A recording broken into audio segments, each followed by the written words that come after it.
So today we are going to do the types of basis of classification, and the first classification is geographical classification of data. All right.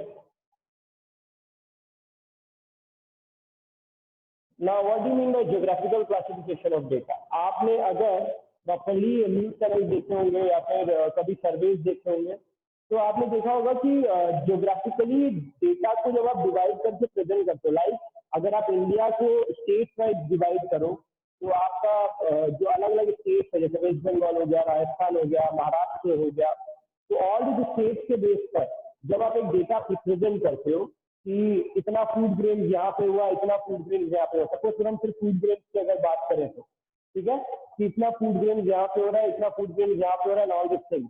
अगर हम सिर्फ इस base पे बात करें तो हमें क्या पता चलेगा, दैट जियोग्राफिकली आप हर स्टेट के अंदर कितना फूड ग्रेन हम लोग एवरी ईयर प्रोड्यूस कर रहे हैं। ठीक है, तो ये जो डेटा होता है इसको हम जियोग्राफिकल क्लासिफिकेशन ऑफ डेटा कहते हैं। Why do we do that? Because many times जब हमें कुछ भी निकाले, जैसे अगर सपोज करो एजुकेशन सेक्टर के अंदर ही हमें निकालना हो कि कौन सा स्टेट जो है वो एजुकेशन सेक्टर में बेस्ट काम कर रहा है, तो आप क्या करोगे, आप डेटा हर स्टेट से निकालोगे, आपका सैंपल सर्वे करो, चाहे आप जो हमने पता किया था लास्ट चैप्टर में कि सैंपल सर्वे होता है और सेंसस सर्वे होता है। आप चाहे सैंपल सर्वे करो चाहे सेंसस सर्वे करो, उसको करने के बाद जो आपका डेटा निकलता है उसको आप ऑर्गेनाइज करोगे ना। अगर आप सिर्फ एक डेटा प्रेजेंट कर दोगे कि हाँ हमने ये डेटा निकाला और ये डेटा है सामने फेंक दिया आपने, बिना उसको ऑर्गेनाइज किए, बिना क्लासिफाइड किए, तो इस डेटा को कोई समझ नहीं पाएगा। पहली बात वो कोई समझ नहीं पाएगा, उसका कोई वैल्यू भी नहीं होगा। तो अब उसको अगर आप सपोज एजुकेशन सर्वे कर रहे हो कि ऑल ओवर इंडिया में बेस्ट स्टेट कौन सा है या फिर कौन से state number 1, number 2, number 3 ranking में आते हैं जो कि आपके एजुकेशन सेक्टर में बहुत अच्छा काम कर रहे हैं, तो आप क्या करोगे, आप कुछ क्वेश्चनर क्रिएट करोगे, आप उसका सर्वे क्रिएट करोगे, आप उसका डेटा निकालोगे। ठीक है, ये पहला प्रोसेस। उसके बाद आप उसको ऑर्गेनाइज करोगे अकॉर्डिंग टू द क्वेश्चनर कि किसको कितने पॉइंट आप दे रहे हो, कि कौन सा स्कूलिंग में बेस्ट है, कौन सा कॉलेज में बेस्ट है, कहाँ पर आईआईटी की पढ़ाई बढ़िया होगी, तो आप डिवाइड करोगे अपने हिसाब से अकॉर्डिंग टू गवर्नमेंट भी करती है, डिफरेंट डिफरेंट ऑर्गेनाइजेशन इसको करती है, और फिर उसको रैंक वाइज इस डेटा को प्रेजेंट करके रैंक वाइज बताओगे कि वेस्ट बंगाल इस रैंक पे है, अहमदाबाद इस रैंक पे है, and all this thing like that. Only food grain का भी प्रोडक्शन जब होता है तो उसके डेटा को हम लोग प्रेजेंट करते हैं। ठीक है, तो आप अगर सपोज करो इस डेटा को अगर आप इसी तरह प्रेजेंट करना चाहो तो हम लोग क्या कर सकते हैं, एक जनरल एग्जांपल दे रहा हूं मैं, state wise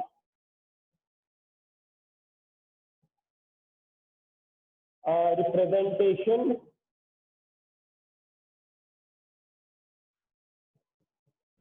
of food grains. अगर हम सिर्फ फूड ग्रेन्स की बात करें, ठीक है, इसका एक डेटा मैं आपके सामने अगर एग्जांपल प्रेजेंट कर दूं तो शायद आपको बढ़िया से समझ आ जाएगा। There are still students coming, that's what is actually problematic. 12:20 means 12:20, try to come at 12:20 please. ठीक है, serial number, name of state and total food grain. हम सेकेंड इसका कॉलम क्या बनाएंगे, एक बनाएंगे सीरियल नंबर, ठीक है, स्टेट और फूड ग्रेन का अमाउंट। सपोज करो हम सिर्फ फूड ग्रेन लिख रहे हैं यहाँ पे, आप जब लिखोगे तो आप total number of food grain का ऑल पूरा लिखना। ठीक है, तो अब यहाँ पर हम लोग सारे स्टेट्स को नहीं दिखाएंगे, we are just trying, I am just trying to give you an example of it. ठीक है, अब हम लोग सपोज करो 4 कोई भी स्टेट ले लें, आंध्र प्रदेश ले लेते हैं नंबर 1, 1, 2, 3, क्या ले लेते हैं, पहला स्टेट ले लेते हैं Andhra Pradesh, say for instance Bihar, say for instance Kerala and Rajasthan। ठीक है, ऐसे करके हमने 4 स्टेट ले लिए यहाँ पर।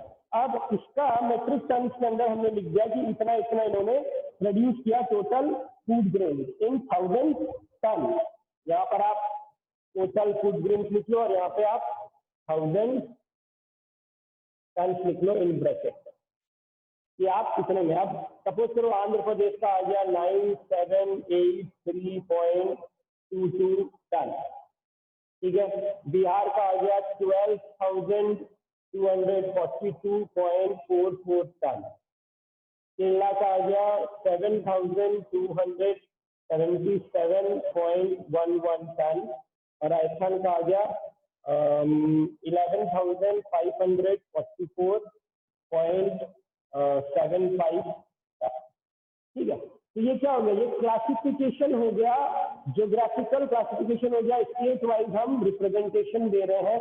स्टेट वाइज आप यहाँ पर एस्टिमेट भी लिख सकते हो, स्टेट वाइज एस्टिमेट। अब हम एस्टिमेट क्यों बोलते हैं, बिकॉज हम एक्चुअली एस्टिमेट ही करते हैं कि इतना आप 100% श्योर नहीं हो सकते, लेकिन हाँ एस्टिमेट इसलिए बताते हैं कि इसके आसपास ही होगा, इससे कोई बहुत ज्यादा डिफरेंस नहीं आएगा। तो देखो स्टेट वाइज एस्टिमेट आ गया, आपका एक डेटा चार्ट बन गया। ठीक है, अब आपने ये डेटा निकाला और ये डेटा चार्ट बना के रिप्रेजेंट करके हमें दे दिया। तो ये हो गया आपका state wise representation of data. ठीक है, अब इसके अंदर आपके सारे डेटा आ जाएंगे। आप जब कभी भी इस डेटा को पढ़ोगे फूड ग्रेन्स के किसी भी पेपर में या फिर किसी भी आर्टिकल के अंदर, तो आपको पता चलेगा कि आपको सारे स्टेट का प्रॉपर डिटेल्स बताया जाता है कि इतना मेट्रिक टन या इतना मेट्रिक टन फूड ग्रेन यहाँ हो रहा है, यहाँ हो रहा है। या फिर एजुकेशन सेक्टर के अंदर बताया जाता है कि हमने ये क्वेश्चन है पूछे थे और इसके अकॉर्डिंगली पब्लिक के हिसाब से ये आपका रैंकिंग है एजुकेशन का। तो ये क्या हो गया, ज्योग्राफिकल क्लासिफिकेशन में हो गया। Why? Because we are talking about the geography, we are talking about the state, we are talking about the cities accordingly. That's why it is called geographical classification of data. That means the data which you have collected, the raw data which you have collected has been organized in the form of geographical manner. That means state wise or city wise or town wise आपने, या फिर अगर सिर्फ राजस्थान में अगर तो आप different place wise कर सकते हो। जैसे व्यास कॉलोनी का ये आएगा, आपके पवनपुरी का ये आएगा। तो आप ऐसे करके जब आप कोई भी प्लेस वाइज जब आप क्लासिफाइड करते हो डेटा को, that is called geographical classification. Okay, everyone. So this is the first method of classification, first type of classification. All right. Now we are going to move towards the second type of classification, that is chronological classification. ठीक है, ये पहला था। अब हम लोग चलते हैं नंबर सेकेंड मेथड या बेसिस ऑफ क्लासिफिकेशन की तरफ, and that is chronological classification. Can anyone say me what do you mean by chronological? ये वर्ड का बहुत यूज हुआ था लास्ट ईयर लोकसभा के अंदर, लोकसभा राज्यसभा के अंदर बहुत अच्छा से यूज हुआ था और फिर ये फेमस भी हुआ था on Instagram and everywhere in the form of memes. आप क्रोनोलॉजी समझिए, अमित शाह का स्टेटमेंट था, आप क्रोनोलॉजी समझिए, और उसके बाद ये बहुत फेमस हुआ था मीम्स के अंदर। तो आप में से कोई बताएगा, बिकॉज आप चाहे लोकसभा या राज्यसभा नहीं देखा हो, बट आपने न्यूज जरूर देखे होंगे, I am sure about it. तो मैंने भी मतलब समझा, what do you mean by chronology, क्या मतलब हुआ क्रोनोलॉजी का? कोई भी एकदम please unmute yourself and give me the meaning of it, meaning of it. Sir yes Manish. Sir events को सर है ना ऑर्डर में अरेंज करना। किस ऑर्डर में? ये सब कुछ क्लासिफाई हो रहा है सर, अरेंज्ड ऑर्डर में, मतलब किस ऑर्डर में, कौन से मैटर? जैसे पहला ज्योग्राफिकल क्लासिफिकेशन था, तो ज्योग्राफी के फॉर्म में आप अरेंज करें सर टाइम के ऑर्डर में।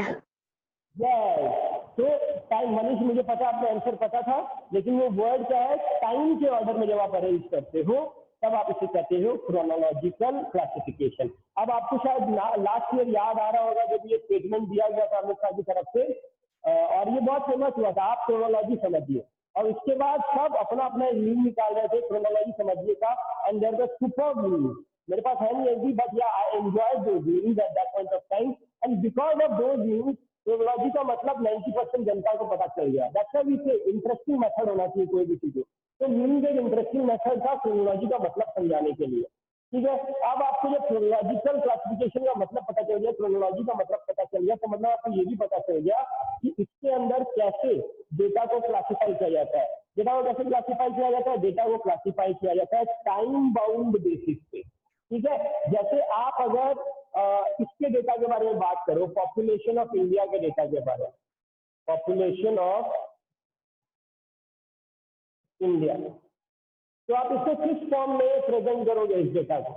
ऑब्वियसली ईयर के फॉर्म में, बिकॉज हर 10 साल के बाद एक सेंसस होता है, हर डिकेड के बाद एक सेंसस होता है। उसके अंदर हमारे को पॉपुलेशन का पता चलता है कि कितना बढ़ा है या कितना कम है, कितना परसेंटेज ऑफ ग्रोथ है। तो हम इसको आप यहाँ से स्टार्ट कर सकते हैं 1951 से लेकर आप से फॉर इंस्टेंस 1991 तक का ले लो, मतलब 51, 61, 71, 81, 91 5 क्रोनोलॉजी का ऑर्डर होगा इसके अंदर। ठीक है, तो अगर आप इस 5 क्रोनोलॉजी का ऑर्डर समझोगे तो 1951 में से फॉर इंस्टेंस हम लोग पहले बना लेते हैं serial number, year and population. ये इसी फॉर्म में लिखना पड़ेगा। मैं सेंसस सपोज करो, एकदम सिंपल सा ये सेंसस है जिसके अंदर हम लोग डिवाइड नहीं कर रहे इन कास्ट, इन रिलीजन और इन sex ratio and all everything, literacy, illiteracy and all, इस पे डिवाइड नहीं कर रहे। एक बार सिर्फ ऊपर जो सेंसस का रिजल्ट आता है कि इतना परसेंटेज ऑफ ग्रोथ है या 19 या फिर अभी जो आएगा 2021 में, 2011 में ये पॉपुलेशन था, 2021 में ये है, ऑल ओवर इंडिया का। एंड आपको मैं बता दूं जब सेंसस आता है तो वो स्टेट वाइज भी डिवाइड रहता है, लिटरेसी वाइज भी डिवाइड रहता है, सेक्स रेशियो वाइज भी डिवाइड रहता है, कास्ट वाइज भी डिवाइड रहता है। मतलब बहुत डीप स्टडी होती है उसकी कि किस लेवल पर आप सेंसस निकालें। लेकिन अभी हम लोग सिर्फ ऊपर का पढ़ रहे हैं कि 2011 में ये सेंसस आया था, 2021 में अगर हम इसे कंट्री वाइज देखें तो कैसा आएगा। वैसे ही आप 1961 से लेकर 1991 तक अगर आप सेंसस को फॉलो करो तो कैसा वो फॉलो होगा। मैं अभी जो डेटा दे रहा हूँ that is just from the mind, right, that I am not saying कि यही डेटा ओरिजिनल है, बट इसका ओरिजिनल डेटा आपको बहुत इजीली मिल जाएगा इंटरनेट पे। तो आप सीरियल नंबर दे दोगे 1 2 3 4 5 5 ईयर्स है। ठीक है, तो पहला आएगा 1951, फिर 1961। वाई 1? बिकॉज इसी ईयर्स में सेंसस डेटा निकलते हैं पॉपुलेशन के। ठीक है, जैसे अब 2011 में 2021 में निकलेगा, 2000 इसमें काम स्टार्ट हो गया और 2021 में ये 2020 में काम स्टार्ट होगा by the end of it, and 2021 में इसका ऑर्डर निकल जाएगा। अब 1951 में सपोज करो 31.87 is the value of population, और ये किसमें है पॉपुलेशन? इन करोड़।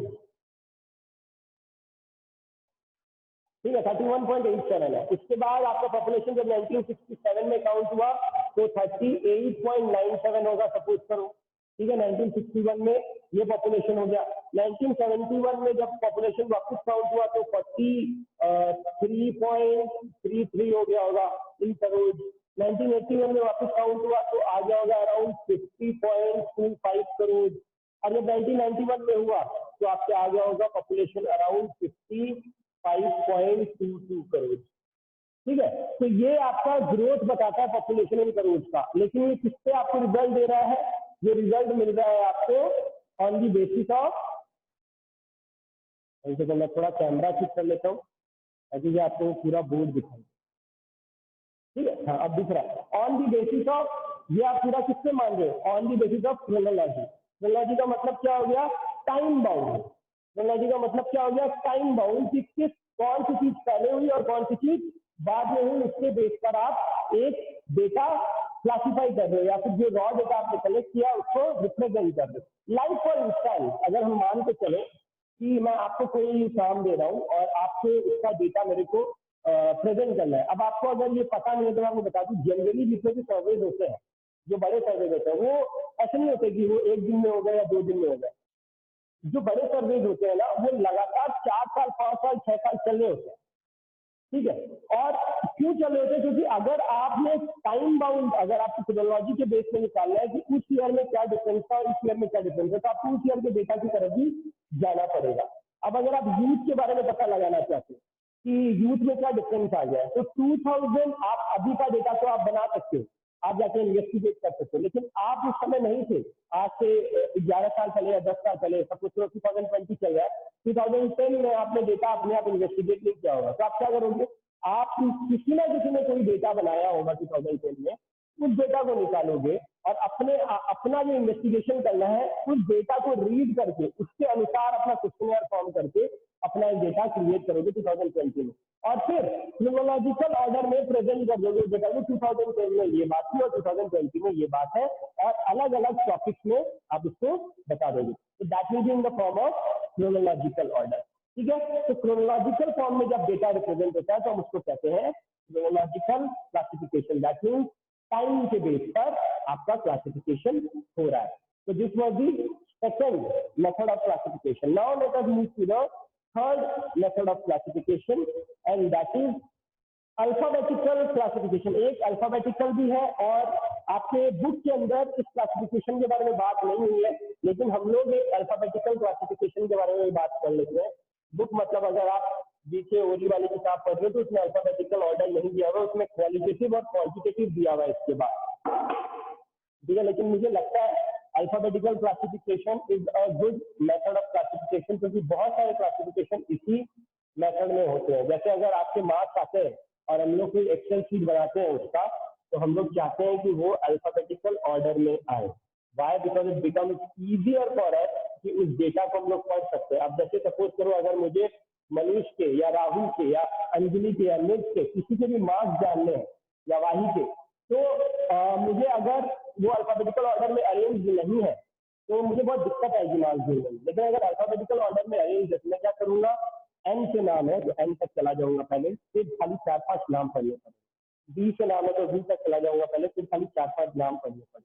तो that's why alphabetical classification is also a good order. अब अल्फाबेटिकल क्लासिफिकेशन को आप क्या कर सकते हो, एक होता है, देखो दो क्लासिफिकेशन एक साथ चल रहे हैं, ये कैसे होगा? जैसे सपोज करो हमने जो पहला पढ़ा था आपका, पहला जो क्लासिफिकेशन हमने किया था आपके फूड ग्रेन्स का, ठीक है, याद है आपको? फूड ग्रेन्स का जो अमाउंट था इन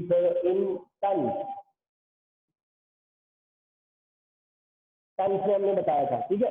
अब फूड ग्रेन्स का अमाउंट टन्स के अंदर स्टेट वाइज क्लासिफिकेशन था हमारा, लेकिन अगर आप उस स्टेट वाइज क्लासिफिकेशन को भी इसमें चेंज कर दो, मतलब स्टेट वाइज तो रहेगा ही, लेकिन स्टेट वाइज के बाद और एक क्लासिफिकेशन डालो, अल्फाबेटिकल ऑर्डर में आप स्टेट को डालोगे, तो क्या हो जाएगा, आपको डेटा को रीड करने में आसानी होगी कि ए नाम वाला पहले आएगा, बी नाम वाला स्टेट बाद में आएगा, सी नाम वाला स्टेट बाद में आएगा, उसके बाद में आएगा। आप ऊपर नीचे अरेंज नहीं करें, तो आप एक ही डेटा को दो तरीके से अरेंज करो। पहला क्लासिफिकेशन आपने क्या बनाया उसका, ज्योग्राफिकल क्लासिफिकेशन, और उस ज्योग्राफिकल क्लासिफिकेशन को फिर किसमें डिवाइड कर दिया, अल्फाबेटिकल क्लासिफिकेशन के अंदर, ठीक है। जैसे अगर आंध्र प्रदेश था इसके तो पहले ए नाम से ये है तो पहले आंध्र प्रदेश का नाम आएगा, फिर बिहार था बी नाम से बिहार का आएगा। इसके बाद हमने कौन कौन से और दो स्टेट रखे थे, आई forgotten, anyone who has remembered, और कौन से दो स्टेट रखे थे हमने वहां पर, if anyone has remembered? Sir Kerala, Rajasthan. अच्छा, केरला राजस्थान ये रखा था, तो पहले केरला आएगा कि पहले राजस्थान आएगा? सर पहले केरला, राजस्थान है वैसे अल्फाबेटिक में तो केरला तो हाँ, तो पहले आएगा राजस्थान, ठीक है। A B C D F G H I J K L M N O P Q R, नहीं पहले केरला ही आएगा। केरला ही आएगा सर, केरला ही आएगा। ये देखो अल्फाबेटिकल ऑर्डर में भी हमें कितनी दिक्कत हो रही है, पहले एबीसीडी पढ़ना पड़ रहा है literally, Kerala and then Rajasthan. तो ये दो क्लासिफिकेशन हो गए। पहले जो डेटा आपने कलेक्ट किया उसको ये ज्योग्राफिकल क्लासिफाइड या ज्योग्राफिकली क्लासिफाइड, और जब उसको प्रेजेंट करने गए तो आपने उसको अल्फाबेटिकल ऑर्डर में भी क्लासिफाई कर दिया, ताकि इजी हो जाए किसी के लिए अगर कुछ भी ढूंढना है। तो आंध्र प्रदेश का सपोज करो कोई भी फूड ग्रेन का आप मान लो कितना भी, 31.23, 41. एक बार मैं ऐसे ही लिख रहा हूँ, ठीक है, 55.67 और 21.2।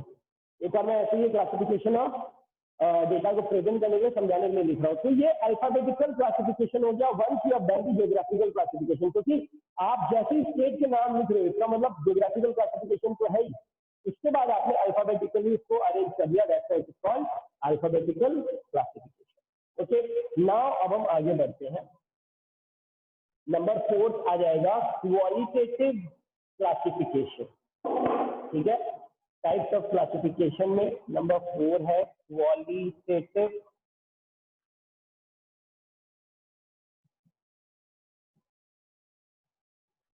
क्लासिफिकेशन। अब मेरे को कौन बताएगा क्वालिटेटिव क्लासिफिकेशन का मतलब? क्वालिटेटिव वर्ड में छुपा हुआ है, इसका मतलब क्या है?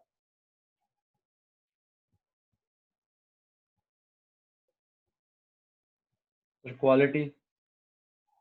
क्वालिटी, और क्वालिटी को हम कैसे कैसे डिवाइड कर सकते हैं? तो उसके बेसिस पर अच्छी और बुरी में भी।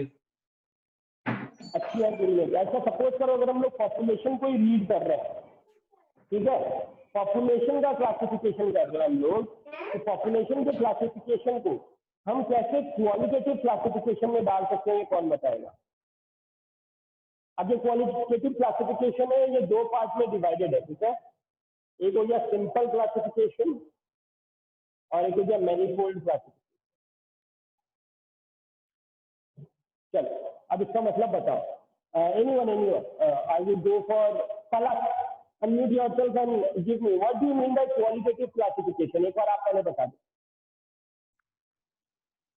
Quality classification means quality of the thing कि कितना वेट है, कितना उसका गुडनेस है, कितना उसमें डिफेक्ट है, कि कितना ये हमारे लिए अच्छी है और कितना नहीं है। एक बात बताओ, अगर वेट की बात कर रहे हो आप, तो क्या वेट क्वांटिटेटिव में नहीं चला गया? क्वालिटेटिव में कैसे जाएगा? वेट तो आप नंबर में डिसाइड कर सकते हो ना, हाँ या ना? Yes sir. तो क्वालिटेटिव में क्या आ जाएगा फिर? क्वालिटी में उसकी है ना, जैसे एक थिंग है, जैसे हम पॉपुलेशन का मान के चलते हैं, तो हम क्वालिटी में देखेंगे कि भाई कितने एजुकेटेड पर्सन है और कितने है ना अनएजुकेटेड पर्सन है। Very good Palak, very good. Now this is what is quality, ठीक है। लेकिन आप अगर सिंपल क्लासिफिकेशन कर रहे हो, तो सिंपल क्लासिफिकेशन के अंदर आपको क्या करना पड़ता है? बहुत ही सिंपली एक प्रेजेंट करते हो उस चीजों को। आप कैसे प्रेजेंट कर दोगे? अगर सपोज करो आप पॉपुलेशन की ही बात कर रहे हो, तो आप एक सिंपल क्लासिफाई क्या करोगे? सिंपल क्लासिफिकेशन में आप अगर पॉपुलेशन को रीड कर रहे हो, तो आप उसका डेटा बना दोगे, आप मेल और फीमेल में एक डेटा प्रेजेंट कर दो, तो ये क्या हो जाएगा? Simple classification. वाई? आपने सिंपली मेथड में डेटा रिप्रेजेंट किया, डेटा का सेंसस आया, सेंसस में आपने बता दिया इतने परसेंटेज ऑफ न्यूज मेल और इतने परसेंटेज फीमेल है। अब इसको आप ज्योग्राफिकली भी क्लासिफाई करोगे, फिर इसको पहले आपने इंडिया का पॉपुलेशन बताया, फिर ज्योग्राफिकली क्लासिफाई किया कैसे? वेस्ट बंगाल में इतने मेल है और इतने फीमेल है, राजस्थान में इतने मेल है इतने फीमेल है, हरियाणा में इतने मेल है इतने फीमेल है, ऐसे करके आप ज्योग्राफिकली भी क्लासिफाई कर दोगे। लेकिन ये होगा सिंपल क्लासिफिकेशन और दो तीन मेथड ऑफ क्लासिफिकेशन मिक्स हो जाएगा। लेकिन अगर हम लोग मैनीफोल्ड क्लासिफिकेशन की बात करें, मैनीफोल्ड क्लासिफिकेशन, जो कि सेंसस जो होता है वो मैनीफोल्ड क्लासिफिकेशन की तरफ जाता है, ठीक है। अगर आप पूरा सेंसस को पढ़ोगे या पूरी कोई भी चीज आप निकालने बैठोगे, तो वो मैनीफोल्ड क्लासिफिकेशन की तरफ जाता है। कैसे? सबसे पहले जो सेंसस होता है वो हमें क्या बताता है? पॉपुलेशन, टोटल पॉपुलेशन, ठीक है, टोटल पॉपुलेशन। फिर वो टोटल पॉपुलेशन डिवाइडेड हो जाता है आपके मेल फीमेल। फिर अगर आप इसको भी डिवाइड करना चाहो तो ये भी डिवाइड होता है मेल फीमेल, एजुकेटेड अनएजुकेटेड। यहाँ पे भी एजुकेटेड अनएजुकेटेड, ये क्वालिटी होगी, ऑब्वियसली बात है। अनएजुकेटेड और एजुकेटेड जो है वो क्वालिटी हो जाएगी, अनएजुकेटेड। अब फिर एजुकेटेड और अनएजुकेटेड भी डिवाइड हो जाएंगे स्किल्ड अनस्किल्ड, यहाँ पे भी स्किल्ड अनस्किल्ड।